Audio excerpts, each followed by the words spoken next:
हाय बच्चों, कैसे हैं आप सभी लोग। आशा करता हूँ सभी लोग अच्छे होंगे। तो सबसे पहले आप सभी को हमारे YouTube channel 1B online class में सभी का स्वागत है।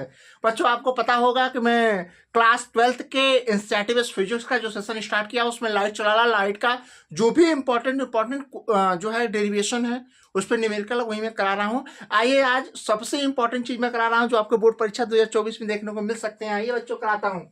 देखिए ये है टॉपिक है लाइट में, ये है संपर्क में रखे दो लेंसों की संयुक्त फोकस दूरी में निकालनी है। बच्चों ये परीक्षा में मिलेगा, 100% मैं कर सकता हूं। आप इसको वेरी वेरी इंपॉर्टेंट आप लगा सकते हैं इसको, ठीक है ना।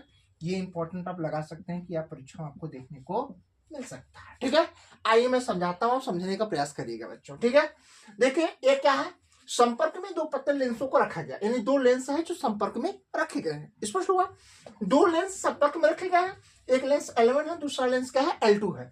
और इन दोनों लेंसों की एक ही मुख्य अक्ष है। मुख्य अक्ष कितना है? एक ही मुख्य अक्ष है, ठीक है। इन दोनों लेंसों को एक ही मुख्य अक्ष पे रखा गया है। लेंस L1 L2 है।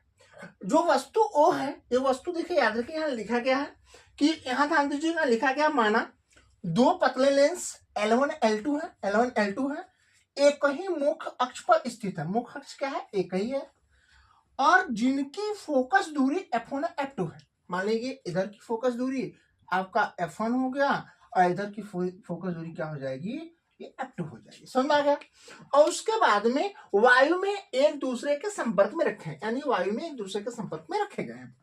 बिंदु वस्तु O मुख्य अक्ष पर स्थित है, यानी ये देखिएगा वस्तु O जो इस मुख्य अक्ष पर क्या है? स्थित है, जो लेंस L1 से U दूरी पर स्थित है। देखिए लेंस L1 है, इससे देखिएगा U दूरी पर कहा है? O स्थित है। तो बिंदु वस्तु O का जो प्रतिबिंब I डैश बनता है ना, वस्तु O का प्रतिबिंब ये क्या बनता है? जो वस्तु O है ये लेंस L1 द्वारा इस वस्तु O का जो प्रतिबिंब बनता है वो कैसा बनता है? I डैश बनता है, जो लेंस L1 से V डैश दूरी पर स्थित है। स्पष्ट हुआ, जो लेंस L1 से V दूरी पर स्थित है। इतनी बात स्पष्ट हो पाई, बात समझ में।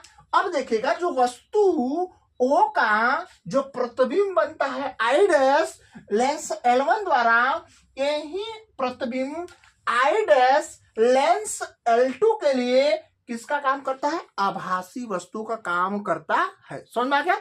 आभासी वस्तु काम करेगा जब ये I मतलब डैश यानी प्रतिबिंब जो है I डैश है, ये लेंस L2 के लिए आभासी वस्तु का काम करेगा। तो इस वस्तु का लेंस L2 द्वारा जो प्रतिबिंब बनेगा वो I बनेगा, जो लेंस L2 से V दूरी पर स्थित है। इतनी बात समझ में आ गई। तो आइए मैं आपको समझाता हूं कि लेंस L1 द्वारा जो प्रतिबिंब बन रहा है वो कहां बनेगा। तो देखिए लेंस L1 द्वारा जो प्रतिबिंब I डैश बन रहा है, मैं इस I डैश की मैं फोकस दूरी निकालता हूं। तो ये समझाते हैं, देखिए कैसे।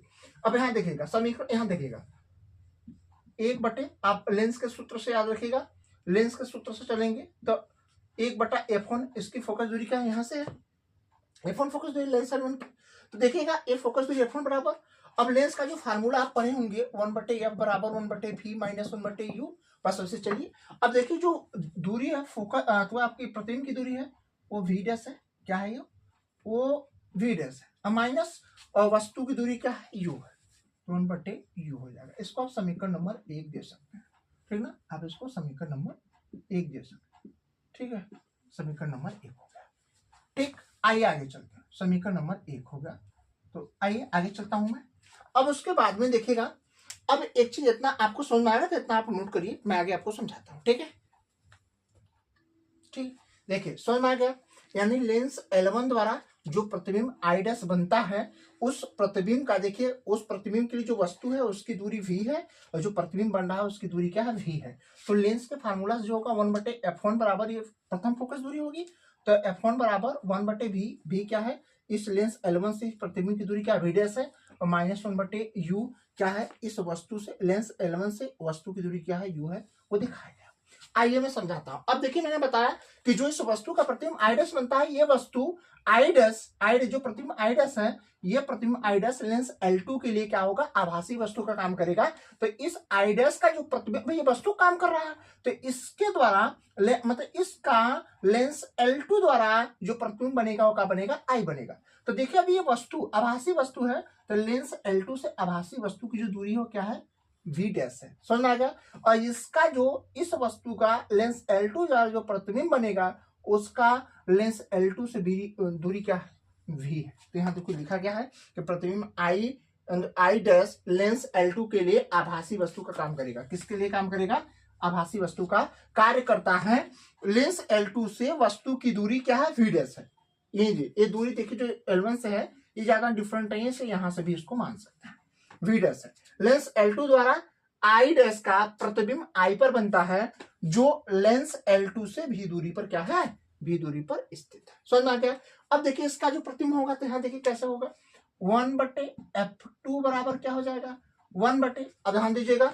अब देखिएगा ये वाला इस वस्तु काम करेगा इसके लिए, तो वस्तु की दूरी यहाँ v की दूरी, प्रतिबिंब दूरी क्या है, v है, v -1/, वस्तु की दूरी भी क्या है, v डैश है। समझ में आ गया। इसको आप देंगे समीकरण नंबर 2। तो आप ध्यान दीजिएगा, समीकरण 1 व समीकरण 2 को जोड़ने पर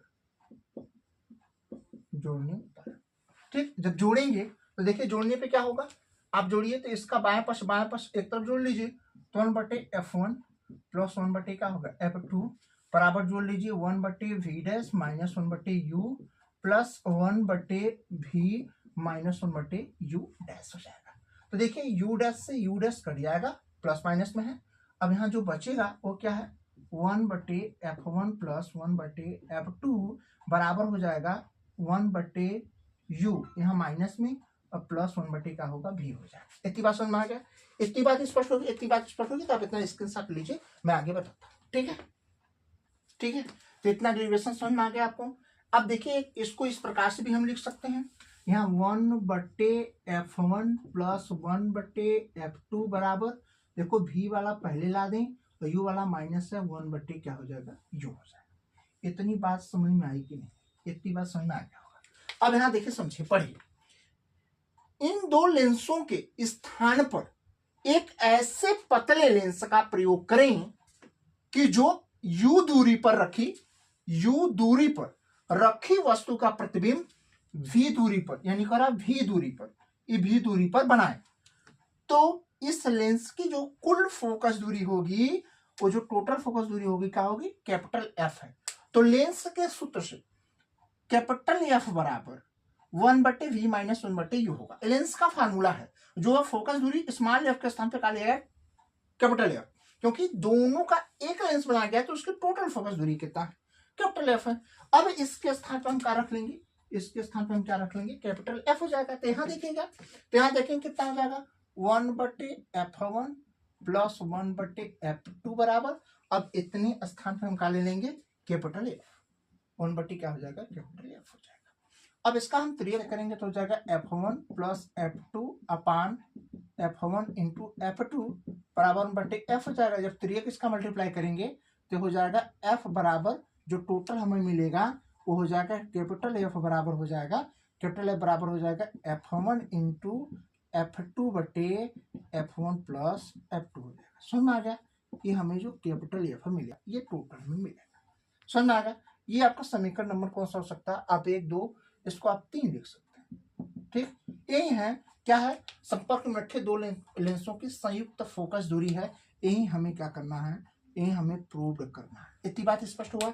यदि बात न समझ में आई हो तो आप समझ लेंगे। देखिए यहाँ यह गुणा करेंगे, त्रियक गुणा करेंगे तो f1 प्लस f2 हो जाएगा, नीचे f1 और f2। जब इसका त्रियक मल्टीप्लाई करेंगे तो देखिएगा ये f1 f2 वाला ऊपर चला जाएगा, ये नीचे चला जाएगा, f1 प्लस f2 हो जाएगा।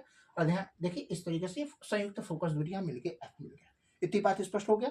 ये हमारा है संपर्क में रखे दो लेंसों की संयुक्त फोकस दूरी। ये आपके बोर्ड एग्जाम 2024 में देखने को मिल सकते हैं। आप देख लिया, बहुत सरल तरीके से मैं बताने का प्रयास किया हूं, आप इसको नोट करिएगा, आपकी बोर्ड परीक्षा में आपको देखने को मिल सकते हैं। तो मैं फार्मूला मैंने प्रूव किया है, उसमें कुछ कंडीशन है, कुछ केसेस हैं, कुछ स्थितियां हैं। उस स्थितियों को देखते हैं जो आपके बोर्ड परीक्षा में तो पूछता है, कभी कंपटीशन परीक्षा आप देंगे तो वहां भी आपको पूछता है। तो ये मैं समझाता हूँ, समझने का प्रयास करिएगा।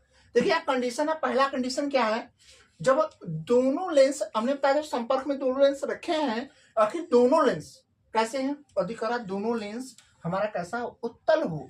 तो देखिएगा उसमें जो प्रथम फोकस दूरी होगी, द्वितीय फोकस दूरी होगी, दोनों धनात्मक होगी। जब दोनों फोकस दूरियां धनात्मक होगी तो इस फार्मूला में रखने के बाद जो कैपिटल एफ होगा, यानी जो मुख्य फोकस दूरी होगी, वो भी क्या होगी, धनात्मक होगी। उस स्थिति में याद रखिएगा, उस स्थिति में जब दोनों धनात्मक फोकस दूरी दोनों धनात्मक हो, तो उस स्थिति में संयुक्त लेंस एक क्या होगा, संयुक्त लेंस उत्तल लेंस की भांति व्यवहार करेगा। समझ में आ गया, किस लेंस की भांति व्यवहार करेगा, उत्तल लेंस की भांति व्यवहार करेगा।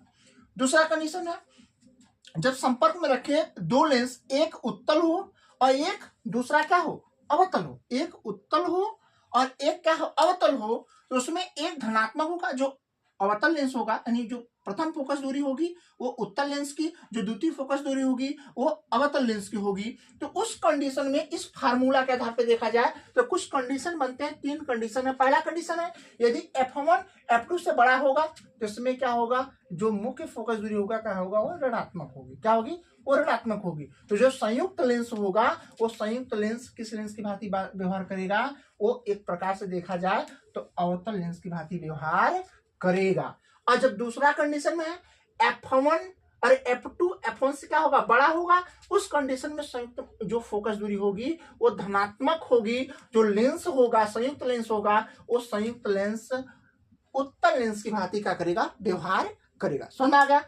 तीसरा कंडीशन है कि जब f1 f2 के बराबर हो जाए, f1 फोकस दूरी f2 की क्या होगा, बराबर होगा, उस स्थिति में संयुक्त फोकस दूरी क्या होगी, अनंत हो जाएगी। उस कंडीशन में क्या होगा, जो ये संयुक्त लेंस होगा वो समतल कांच की भांति, किसकी भांति, समतल कांच की भांति व्यवहार करेगा। स्पष्ट हो गया।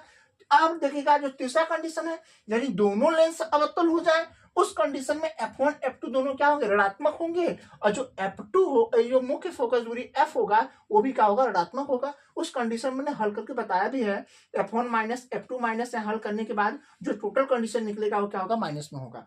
यानी जो अब देखा जाए इस तरीके से दोनों अवतल होगा तो उस कंडीशन में देखेंगे जो संयुक्त लेंस होगा वो किसकी भांति व्यवहार करेगा, अवतल लेंस की भांति व्यवहार करेगा। हमें आशा करता हूं कि ये सारी चीजें आपको समझ में आ गई होगी, ये आपको बोर्ड परीक्षा में पूछे जाते हैं। तो आइए आप अपना स्क्रीनशॉट लीजिए, मैं अभी एक चीज और थोड़ा सा आपको बताता हूं, ठीक है। अब देखिए बच्चों, अब दो जो लेंस संपर्क में रखे होंगे तो संपर्क में रखे दो लेंसों की क्षमता क्या होगी।